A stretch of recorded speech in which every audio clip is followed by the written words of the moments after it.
श्री राधे, हरे कृष्णा। आप सभी का भक्ति चैनल पर हार्दिक स्वागत है। आज की वीडियो में आप सभी जानेंगे रक्षाबंधन के बारे में। आइए जानते हैं रक्षाबंधन कब है, रक्षाबंधन के दिन भद्रा का नक्षत्र क्या है, रक्षाबंधन की विधि एवं महत्व क्या है। साथ ही जानेंगे राखी बांधने का शुभ समय क्या है।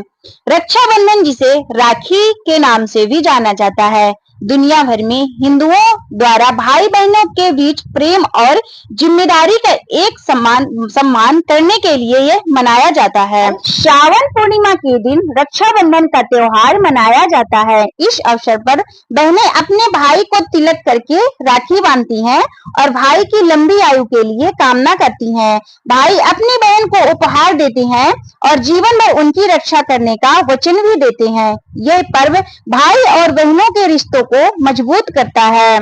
वैदिक पंचांग के अनुसार पूर्णिमा तिथि की शुरुआत 8 अगस्त को दोपहर 2:12 से होगी। वहीं इस तिथि का समापन अगले दिन यानी 9 अगस्त को 1:24 पर होगा। ऐसे में उदय तिथि के अनुसार 9 अगस्त को रक्षाबंधन मनाया जाएगा। 9 अगस्त को राखी बांधने का शुभ मुहूर्त सुबह 5:47 से 1:24 दोपहर तक है। सूर्योदय का समय सुबह 5:47 पर है। सूर्यास्त का समय शाम 7:06 पर है।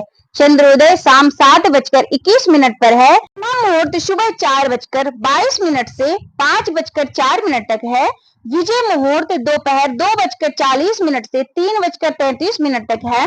गोधूली मुहूर्त शाम को 7:06 से 7:27 तक है। निशिता मुहूर्त रात्रि 12:05 से 12:48 तक है।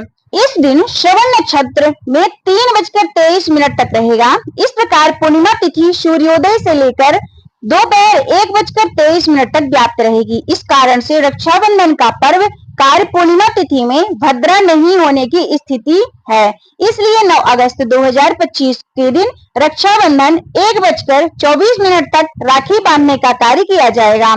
इस दिन आयुष्मान एवं सौभाग्य योग एवं स्थिर योग व्याप्त रहेगा। 9 अगस्त के दिन राखी बांधने का शुभ मुहूर्त 5:39 से दोपहर को 1:24 तक है। भद्रा काल 8 अगस्त को दोपहर 2:12 से 9 अगस्त की सुबह 1:52 तक का रहेगा।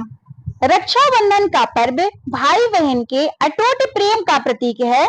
जब बहनें अपने भाइयों को राखी बांधती हैं तो भाई बहन की रक्षा का वचन देते हैं। इस बार बांधने के लिए भद्रा मुक्त समय मिल रहा है, लेकिन इस बार श्रावण की पूर्णिमा 2 दिन है। यही नहीं, भद्रा भी 9 अगस्त की सुबह को ही खत्म हो जाएगी। इसलिए राखी बांधने के लिए शुभ समय काफी मिल रहा है। भागवत पुराण और विष्णु पुराण की एक अन्य कथा में बताया गया है कि कैसे भगवान विष्णु द्वारा राजा बलि को हराकर तीनों लोकों पर विजय प्राप्त करने के बाद राजा बलि विष्णु से अपने महल में रहने का अनुरोध करते हैं। विष्णु की पत्नी देवी लक्ष्मी इस व्यवस्था से सहमत नहीं होती और राजा बलि को राखी बांधकर उन्हें अपना भाई बना लेती हैं। इस भाव से प्रभावित होकर राजा बलि उनकी इच्छा पूरी करते हैं और लक्ष्मी विष्णु से घर लौटने का अनुरोध करती हैं। एक अन्य कथा में गणेश जी की बहन देवी मनसा रक्षाबंधन पर उनसे मिलने आती हैं और उनकी कलाई पर राखी बांधती हैं। इससे गणेश के पुत्रों तथा शुभ और लाभ को प्रेरणा मिलती है, जो रक्षाबंधन उत्सव में भाग लेना चाहते हैं लेकिन बहन के बिना खुद को अकेला महसूस करते हैं। वे गणेश को एक बहन देने के लिए राजी करते हैं, जिससे संतोषी माँ की उत्पत्ति होती है। तब से तीनों भाई बहन हर साल एक साथ रक्षाबंधन मनाते हैं।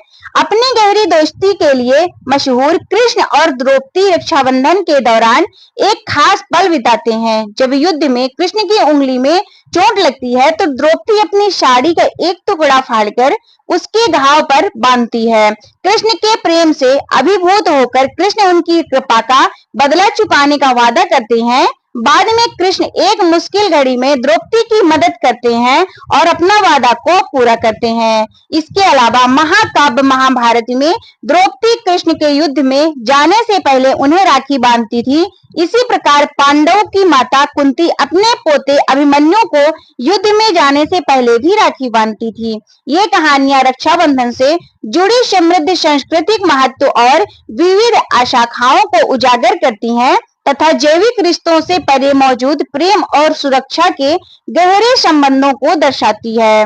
भविष्य पुराण के अनुसार जब देवों के देव राजा इंद्र वृत्रासुर के हाथ पराजय का सामना कर रहे थे, तब देव गुरु बृहस्पति ने उन्हें शत्रुओं से रक्षा हेतु राखी बांधने की सलाह दी थी। तदनुसार सची देवी ने इंद्र को राखी बांधी थी।